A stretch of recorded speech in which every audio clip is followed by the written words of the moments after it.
What does it take to be good at calisthenics? You've been told that you need to be light, short, and skip legs, and if that isn't the case, then you're just doomed, aren't you? Well, the truth is that not only does bulking actually help you with calisthenics, but it's the only good way to make serious progress. And in fact, it's so good that it seriously feels like cheating, and you're wondering why no one had told you about this before. So in this video, we'll cover number 1, skyrocketing strength, number 2, genetic revelation, number 3, superhuman recovery, number 4, overcoming prejudices, and number 5, the warrior path. So number 1, skyrocketing strength. The best way to get better at bodyweight movements is to bulk up. You might have heard the saying that mass moves mass, and it's very easy to understand in certain contexts. For example, if you weigh more, chances are that you're going to bench more. And of course, not all mass is equal. The point isn't to get fat after all, but gaining more muscle naturally is normally not a bad thing. But in calisthenics, the logic has been applied in reverse, because surely if you're heavier, it's much harder to move your own body weight, and all the top calisthenics athletes, well, they're all super lean, aren't they? And look, it's true that most of them are lean, but they're also very muscular. And all things being equal, the more muscular they are, the stronger they are. And if you're heavier, you do need to be stronger to do the calisthenics movements. But being heavier, specifically having more muscle, helps you become much stronger. And I'm telling you, you'll explode in size, dwarfing your past self. Your numbers on weighted dips and squats will explode from the extra upper and lower body muscle mass. And whilst your weighted pull-ups and skills will temporarily go down from the extra weight, the extra muscle mass that you gain will offset that in just a few months. And when it comes to bodyweight movements, bulking is just the natural way to progressively overload.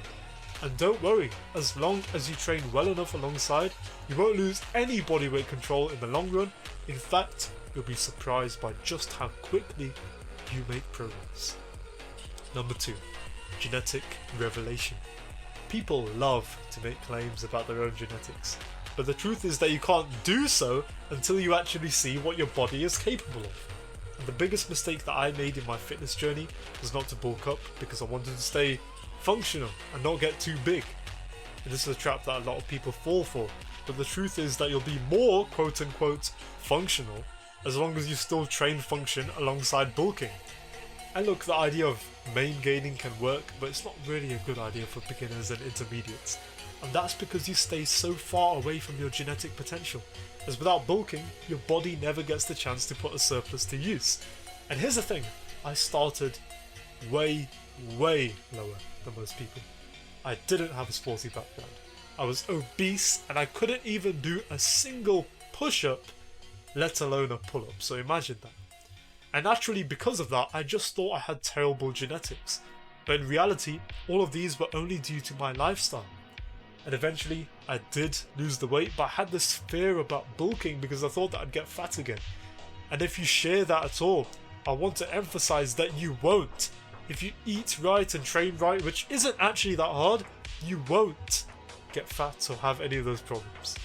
And in bulking, it made me realize that actually I do have very good genetics for responding to training. I recover very fast and grow very fast, but I would never have known that before because I never gave my body a chance to properly bulk up. And so, bulking is what reveals your genetics. When you give your body a chance to grow and get closer to filling out your frame, that is when you can actually judge your genetics. Number 3, superhuman recovery. Now that you've given your body a chance, you're able to recover at a superhuman pace, allowing you to deal with the heavy demands of calisthenics. Doing calisthenics movements is hard. There's a reason why not many people train them as opposed to other movements in the gym. These movements in calisthenics are taxing on the muscles, tendons, joints, and ligaments. And without proper recovery, you're risking injury. And with the extra calories that you're consuming, you'll have more energy to train harder, but this also means that you'll need to recover harder as well. And of course, have all the basic things like sleep, diet, water, rest in place. It might sound obvious, but think how many people still slack on these, even though they've heard it a million times. And I've come to realize that most of life is just being reminded of and acting on things we've already known.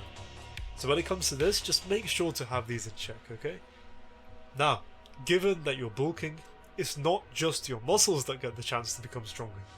Your tendons, joints, and ligaments finally get the energy that they deserve. And if you've been bulking properly, you consume more carbs, which are the body's primary and preferred source of energy. You replenish your glycogen stores more effectively, you have more energy both inside and outside of training. So, if you want to maximize your chances of staying injury-free and recover at superhuman pace, bulking is essential. Number 4. Overcoming prejudices. Because of their experiences or what they've been told, people will make assumptions, often negative assumptions, about certain groups of people. And whilst calisthenics has gained a lot of respect in the past few years, many still believe that calisthenics athletes are small and that they have to skip legs.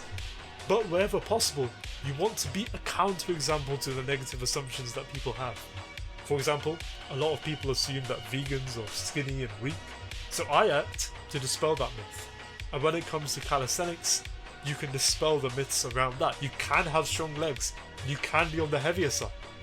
We've talked about how bulking up makes you better at calisthenics, but you might be thinking that there's no point in training legs, right? And that may be true, but only if your goals are one-dimensional. If you care about anything that involves full body ability, to compete in strength sports, to not be imbalanced, you really ought to train legs.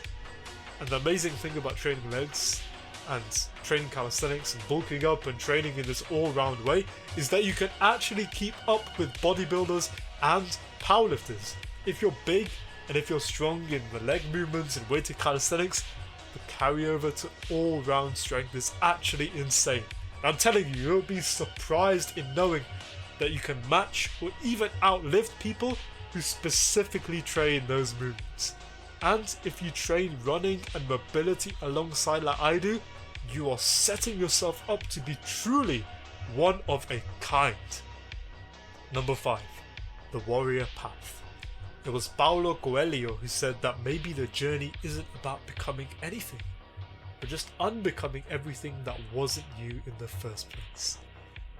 That quote resonates a lot with me, but at the same time I believe there is also some element of becoming. Maybe that becoming is what was you anyway, but I believe that there is some desire within you that speaks to the kind of person that you truly want to be, and you can become that thing. And the easiest way to understand that is to have it expressed as an archetype, a certain kind of person or figure. And often this can be inspired by fiction or role models. And for me, this comes down to a warrior archetype. And by that I don't mean someone fond of war, but a philosopher, an athlete, a leader. I want the best of the traits from Socrates, from Thor, from Vinland Saga, from all of the athletes, activists and scholars that I've ever learned from, and this book is part of that.